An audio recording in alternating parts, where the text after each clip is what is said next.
दुनिया उन्हीं की खैरियत पूछती है जो पहले से ही खुश हों, जो तकलीफ़ में होते हैं उनके तो नंबर तक खो जाते हैं। हेलो फ्रेंड्स, कैसे हैं आप सब? आशा करते हैं आप लोग स्वस्थ मस्त तंदुरुस्त होंगे। तो आज बात करने वाला हूँ 10 जनवरी दिन बुधवार के करंट अफेयर्स की। तो प्रतिदिन सुबह 6 बजे करंट अफेयर्स की अपडेट आपको मिल जाती है, तो चैनल को आप ज़रूर सब्सक्राइब कर लीजिए। तो चलिए देखते हैं आज का सेशन। पहला प्रश्न देखिए कि दुनिया का सबसे बड़े महोत्सव के रूप में कौन सा महोत्सव जाना जाता है? तो ऑप्शन है आपका carnival Rio de Janeiro Brazil, Oktoberfest Munich Germany, Diwali Bharat, या फिर जो है मार्दी ग्रास यूएसए।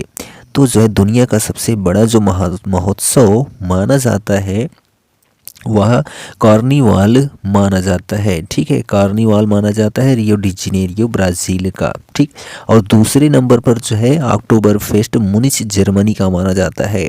और तीसरे नंबर पर जो है सबसे बड़ा जो महोत्सव माना जाता है दिवाली, जो कि हमारे भारत देश का माना जाता है। ठीक, और चौथे नंबर पर मार्दी ग्रास जो कि यूएसए माना जाता है। और पाँचवें नंबर पर हमारा होली, ठीक है, भारत का माना जाता है। ठीक, यानी कि टॉप 5 महोत्सव में 2 अपने भारत देश के महोत्सव हैं। ठीक, चलिए दूसरा प्रश्न देखिए कि प्रधानमंत्री के रूप में जो है शेख हसीना किस देश में 5वीं बार चयनित हो गई हैं? तो यहाँ ऑप्शन है म्यांमार, किर्गिस्तान, बांग्लादेश, या फिर जो है इनमें से कोई नहीं। तो प्रधानमंत्री के रूप में शेख हसीना जो है 5वीं बार बांग्लादेश की प्रधानमंत्री बनी है। कहाँ की? तो बांग्लादेश की वो भी 5वीं बार बनी है। तो यहाँ ऑप्शन जो सी है आपका वह करेक्ट हो जाता है। ठीक है, और आपको पता है कि बांग्लादेश की कैपिटल क्या है? तो ढाका है। ठीक, और सबसे बड़ा जो क्षेत्रफल लगता है अपने भारत देश से वह बांग्लादेश से ही लगता है। ठीक है, चलिए तीसरा प्रश्न है दुनिया के पहले प्राइवेट मून मिशन के तहत पेरेग्रीन लैंडर 1 का सफलतापूर्वक प्रक्षेपण करने वाला देश कौन सा है? तो यहाँ ऑप्शन है रूस, अमेरिका, उत्तर कोरिया, या फिर जर्मनी। तो दुनिया के पहले प्राइवेट मून मिशन के तहत पेरेग्रीन लैंडर 1 का सफलतापूर्वक प्रक्षेपण करने वाला जो देश है वह अमेरिका देश है। कौन सा देश है? तो अमेरिका देश है। तो यहाँ ऑप्शन बी आपका करेक्ट हो जाता है। ठीक, तो एस्ट्रोबोटिक नामक कंपनी द्वारा इसको लॉन्च किया गया। ठीक है, और यह 23 फरवरी को पहुँचेगा। ठीक है, चलिए चौथा प्रश्न देखिए भारतीय ओलंपिक संघ के सीईओ हाल ही में कौन बने हैं? तो यहाँ ऑप्शन है विनय कुमार सिंह, संजीव अग्रवाल, ओम प्रकाश शुक्ला, या फिर जो है रघुराम अय्यर।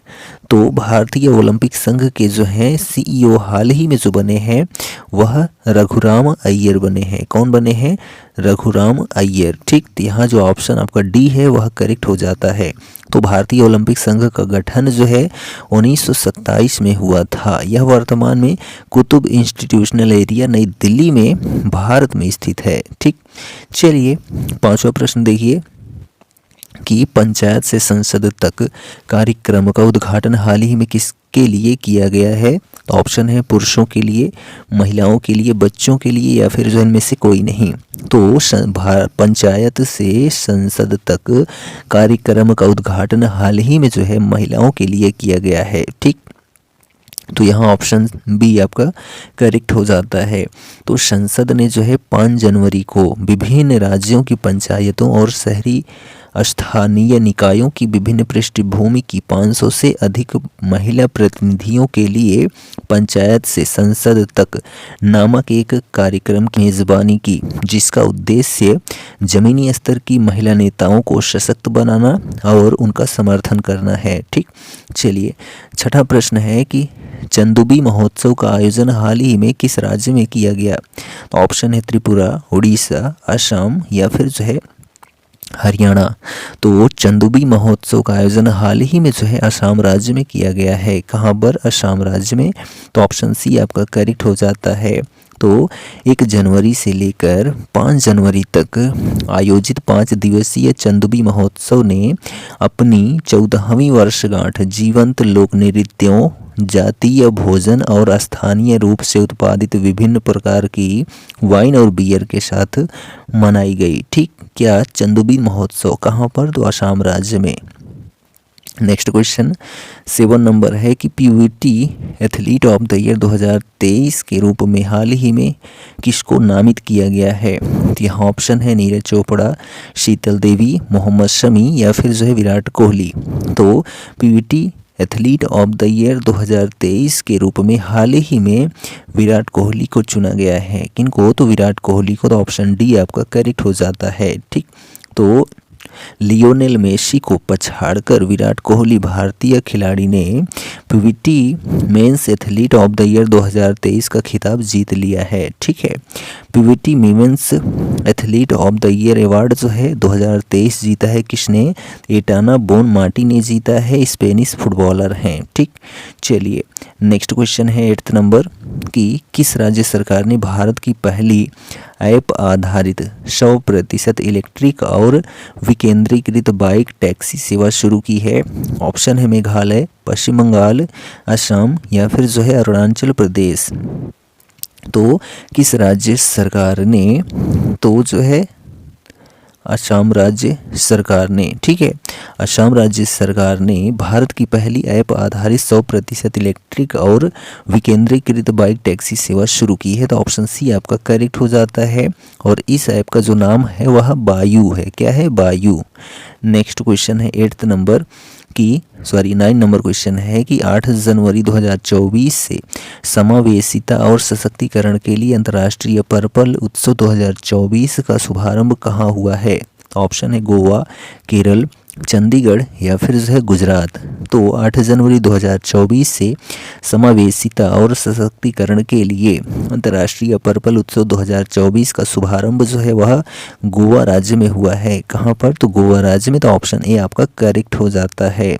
तो समावेशिता का वैश्विक उत्सव गोवा में शुभारंभ अंतर्राष्ट्रीय पर्पल उत्सव 2024 का 8 जनवरी को गोवा में शुभारंभ हुआ। इसका आयोजन जो है 8 से 13 जनवरी 2024 तक गोवा में किया जाएगा। ठीक, 10वां प्रश्न है कि 2024 का पहला चक्रवात अल्वारो किस देश में दस्तक दिया?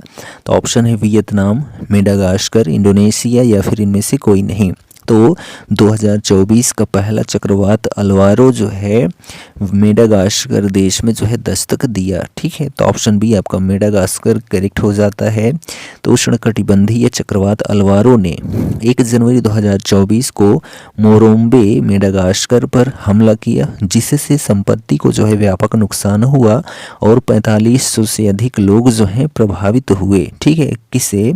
तो चक्रवात अल्वारो से। नेक्स्ट क्वेश्चन है 11 नंबर कि जनवरी 2024 को निजी कंपनी एस्ट्रोबॉटिक टेक्नोलॉजी ने 50 से अधिक वर्षों में पहला अमेरिकी चंद्र लैंडर लॉन्च किया है और इस लैंडर का नाम क्या है? तो अलेक्जेंडर कैम्ब्रिगर, पेरेग्रीन या फिर जो इनमें से कोई नहीं।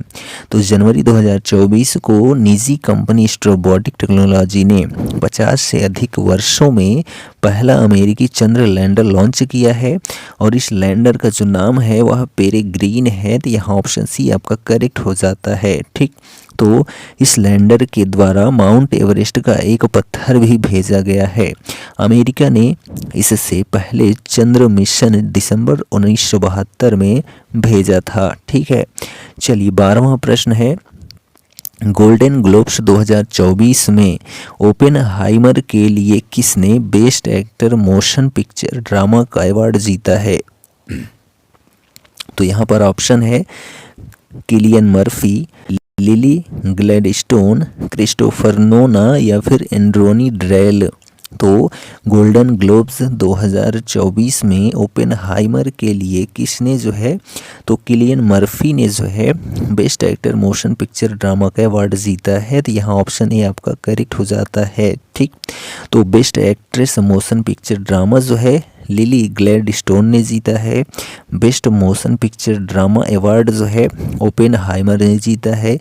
बेस्ट निर्देशक जो है क्रिस्टोफर नोलन। ठीक है, चलिए 13वां प्रश्न है, किस देश ने हिम तेंदुआ को जो है अपना राष्ट्रीय प्रतीक घोषित किया है?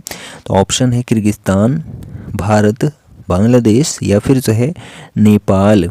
तो किस देश ने, तो जो है किर्गिस्तान देश ने हिम तेंदुआ को जो है अपना राष्ट्रीय प्रतीक घोषित किया है। ठीक, तो यहाँ ऑप्शन ए आपका करेक्ट हो जाता है। 14वां प्रश्न है कि इस साल कितने लोकसभा सदस्यों को संसद रत्न पुरस्कार के लिए चुना गया है? तो ऑप्शन है 2, 3, 4, 5। तो इस साल जो है कुल 5। ठीक है, इस साल कुल 5 लोकसभा सदस्यों को संसद रत्न पुरस्कार के लिए चुना गया है। तो ऑप्शन डी आपका करेक्ट हो जाता है। वो कौन से 5 व्यक्ति हैं? तो सुक्रांत मजूमदार जो कि भाजपा पार्टी के से हैं, श्रीकांत एकनाथ शिंदे शिवसेना से हैं, सुधीर गुप्ता भाजपा से हैं, ठीक है, और राम सिंह कोल्हे एनसीपी से हैं और कुलदीप राय शर्मा कांग्रेस से हैं। ठीक, चलिए एक्स्ट्रा डेली करंट अफेयर्स में देखते हैं। तो Indian school of business Hyderabad ने सर्वश्रेष्ठ इनोवेशन पुरस्कार जीता है, तो स्वामित्व योजना के तहत। ठीक है, चलिए नेक्स्ट क्वेश्चन है कि विश्व व्यापार संगठन यानी कि WTO में भारत के राजदूत हाल ही में कौन बने हैं? तो सेंथिल पांडियन बने हैं। ठीक, नेक्स्ट क्वेश्चन कि जल जीवन मिशन ने नल का कितना कनेक्शन दिया है? तो कुल जो है 14 करोड़ ग्रामीण घरों को जो है नल कनेक्शन दिया है जल जीवन मिशन ने। नेक्स्ट क्वेश्चन है कि एशियाई ओलंपिक क्वालिफायर में पुरुषों की 10 मीटर एयर पिस्टल स्पर्धा में स्वर्ण पदक हाल ही में किस देश ने जीता है? तो भारत देश ने जीता है। ठीक, नेक्स्ट क्वेश्चन है कि संस्कृति के आयाम पुस्तक का विमोचन हाल ही में किसके द्वारा किया गया है? तो जनरल VK सिंह। ठीक है, जनरल VK सिंह के द्वारा संस्कृति के आयाम पुस्तक का विमोचन किया गया है। मनोरमा मिश्रा द्वारा यह लिखित पुस्तक है। ठीक, नेक्स्ट क्वेश्चन है कि पृथ्वी का घूर्णन दिवस 2024 हाल ही में किस तारीख को मनाया गया है? तो 8 जनवरी को मनाया गया है। नेक्स्ट क्वेश्चन है NIIFL के CEO और MD हाल ही में कौन बने हैं? तो संजीव अग्रवाल बने हैं। ठीक, तो NIIFL का फुल फॉर्म क्या होता है? तो national investment and infrastructure fund limited होता है। नेक्स्ट क्वेश्चन है कि भारत की पहली स्वस्थ और स्वच्छ फूड स्ट्रीट प्रसादम का शुभारंभ कहाँ हुआ है? तो प्रसादम का शुभारंभ उज्जैन मध्य प्रदेश में हुआ है। भारत की पहली स्वस्थ और स्वच्छ फूड स्ट्रीट प्रसादम का शुभारंभ उज्जैन मध्य प्रदेश में हुआ है। ठीक है, महाकाल की नगरी में। नेक्स्ट क्वेश्चन है कि जनवरी 2024 में किस बेसिन यानी कि बंगाल की खाड़ी के तट पर स्थित KGDWN98-2 ब्लॉक से पहली बार तेल उत्पादन शुरू हुआ है?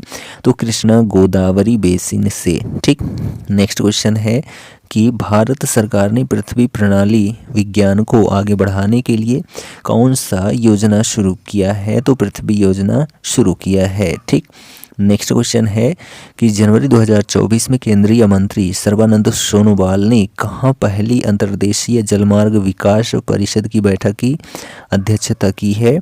तो कोलकाता में। ठीक, नेक्स्ट क्वेश्चन कि फर्स्ट क्लास क्रिकेट में सबसे ज़्यादा डबल सेंचुरी लगाने वाले दुनिया के चौथे बल्लेबाज कौन बने हैं?